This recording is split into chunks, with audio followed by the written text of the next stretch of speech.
Bismillahirrahmanirrahim. Kembali kita akan melanjutkan pembahasan kitab Fathul Mu'in, masih dalam bab yang sama seperti sebelumnya, yaitu terkait hutang piutang atau qard ya.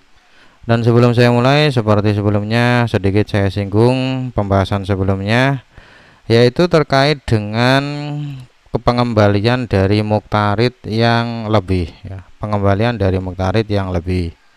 Jadi muktarid itu boleh, bahkan sunnah ya, bahkan disunahkan untuk melunasi hutang dengan pelunasan yang lebih. Sebab ada sabda Nabi, inna khiyarakum ahsanukum qadha'a. Kemudian mukrid juga tidak makruh mengambilnya. Tidak makruh ya, jadi halal-halal saja mengambil tambahan dari pelunasan hutang muktarid. Hal ini sama seperti menerima hadiah yang diberikan oleh muktarid.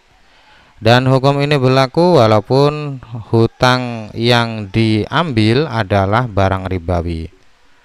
Kemudian setelah itu, materi yang akan kita bahas di video ini adalah Bismillahirrahmanirrahim, wal aujahu annal mukridha yamliku zaida min ghairi lafdin.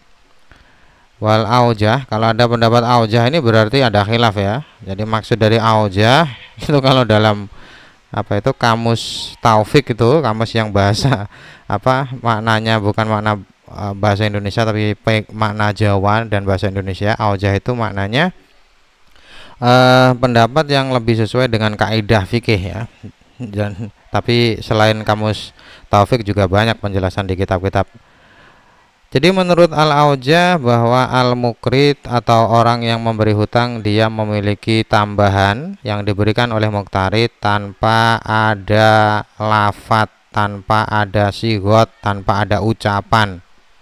Jadi ya tidak perlu adanya lafat. Untuk memiliki tambahan dari muktarid tidak perlu adanya lafat. Mengapa? Li'annahu waqa'a tabu'an, karena tambahan yang diberikan oleh muktarid itu menjadi milik mukrid secara tabaan. Tabaan ini mengikuti ya. Jadi segotnya yang mengikuti segot dari qard itu. Segotnya mengikuti segot qard. Ini tidak hanya dalam permasalahan ini ya, banyak di permasalahan lain. Ada satu hal yang tidak memerlukan lafat karena mengikuti yang lain. Bahkan dalam masalah ibadah juga ada ya, misalkan kesunahan siwak ya. Kesunahan siwak itu kalau dilakukan untuk kesunahan wudhu itu kan tidak usah niat ya. Niatnya sudah dicukupkan dengan niat wudhu ya, karena tabaan ini. Intinya adalah mukrid atau pemberi hutang, dia memiliki tambahan yang diberikan oleh muktarid tanpa ada ucapan apapun, karena hal itu terjadi secara tabaan, mengikuti dari transaksi qard tersebut.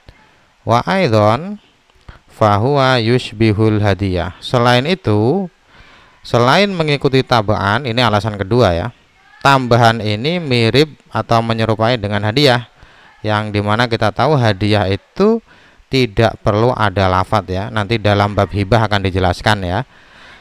Dalam bab hibah akan dijelaskan bahwa pemberian cuma-cuma itu ada kalanya hadiah, ada kalanya sodakoh, ada kalanya hibah. Termasuk yang tidak membutuhkan pada sigot atau ucapan adalah hadiah. Jadi karena tambahan ini mirip dengan hadiah, maka untuk memilikinya tidak perlu ada lafaz.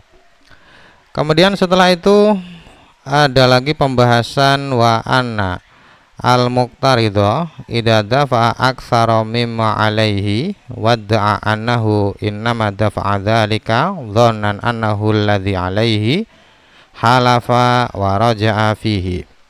Ini cukup panjang qodiyahnya. Jadi wa anal muqtaridho ini atofnya ke sini ya.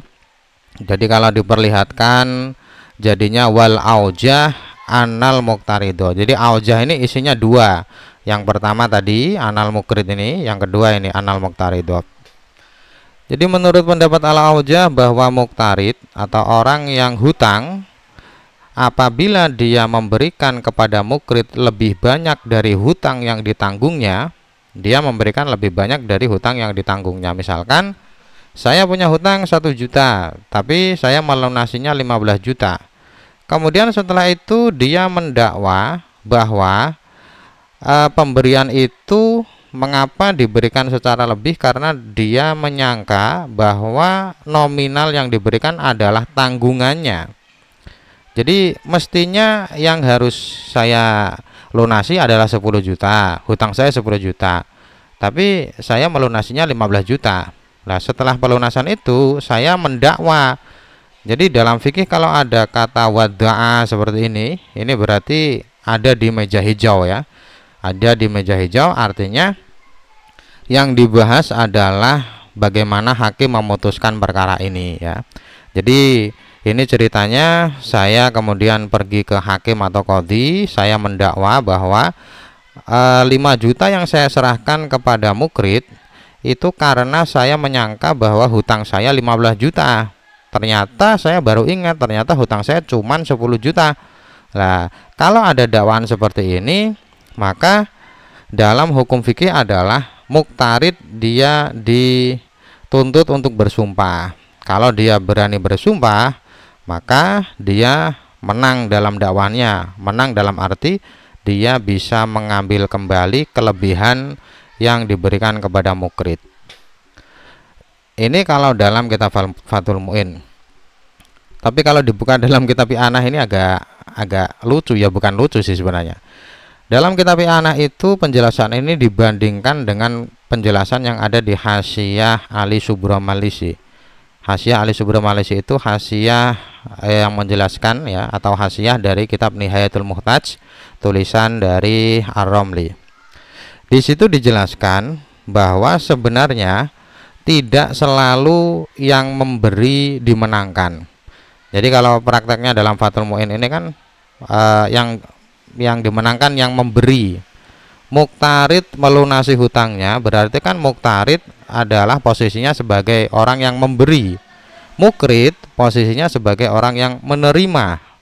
Jadi antara pemberi dan penerima, kalau keduanya bersengketa, itu dimenangkan siapa? Itu kalau dalam Hasyiah Ali Subromalisi ada rinciannya, Kalau di sini kan tidak ada rincian seperti itu. Di sini cuma dijelaskan kalau ada persengketaan ini, maka yang menang adalah pemberi. Dalam hal ini adalah muktarid.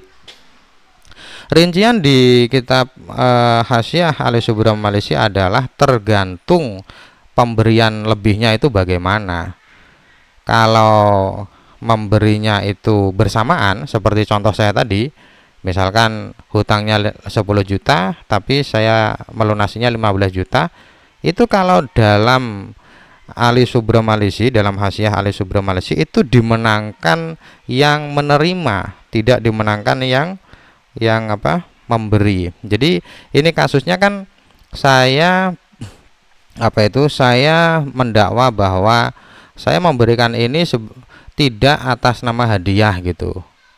Kemudian yang menerima mengatakan, loh ini hadiah. Jadi yang satu mengatakan tidak hadiah, yang satu mengatakan hadiah. Itu dimenangkan yang menerima, dimenangkan yang menerima atau mukrid. Kalau dalam Hasyiah Ali Subromalisi, di sana dijelaskan karena zohirnya ya, zohir itu yang kasat mata, yang terlihat ya, yang terlihat itu lebih kuat alasan dari penerima. Jadi namanya orang diberi ya, namanya orang diberi itu kan kalau tidak ada ucapan apapun ya masuknya ke hadiah, maksudnya begitu. Mengapa demikian? Ya karena andai kata kelebihan itu ingin disetatuskan sebagai benda yang nanti ditarik kembali, itu pastinya ada ucapan gitu loh. Itu pastinya ada ucapan. Sedangkan prakteknya di sini tidak ada ucapan, hanya serah terima, udah. Makanya kalau dalam Ali Subromalisi dimenangkan penerima.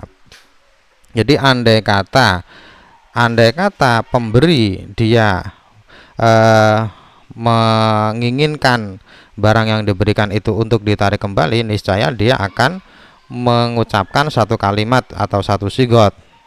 Faktanya tidak ada begitu, maka dimenangkan penerima.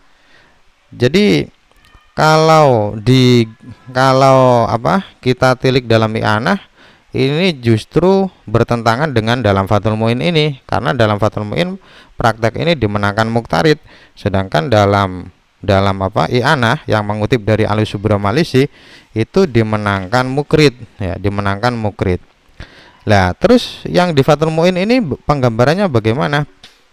Kalau dalam i'anah penggambarannya adalah, jadi ceritanya misalkan saya punya hutang 10 juta. Kemudian saya memberi baju. Jadi saya hutang ke teman saya 10 juta. Lalu saya beri baju gitu. Dia saya beri baju. Jadi hutangnya masih, hutang 10 jutanya masih belum dilunasi. Saya memberi baju. Kemudian kita berdua bersengketa. Baju ini statusnya apa? Baju ini statusnya apa? Yang teman saya mengatakan statusnya hadiah, yang saya mengatakan baju ini adalah bagian dari hutang. Baju ini adalah bagian dari hutang. Nah, kalau kasusnya seperti itu baru muktarid dimenangkan. Baru muktarid dimenangkan. Jadi kalau melihat keterangan ini, maka penggambaran dalam Fathul Muin itu perlu dijelaskan seperti dalam Ali Subramalisi ini, seperti dalam i'anah. Walaupun menurut saya sebenarnya penjelasan di kitab Hasyiah Ali Subramalisi itu bertentangan, memang benar-benar bertentangan sama di kitab Fathul Muin ini. Apalagi ini kan ada kata al-aujah gitu. Jangan-jangan yang dikutip i'anah itu lawan dari aujah, jangan-jangan. Itu hanya dugaan saja tapi. Baik, itu dulu, semoga bermanfaat. Wallahu a'lam bishawab.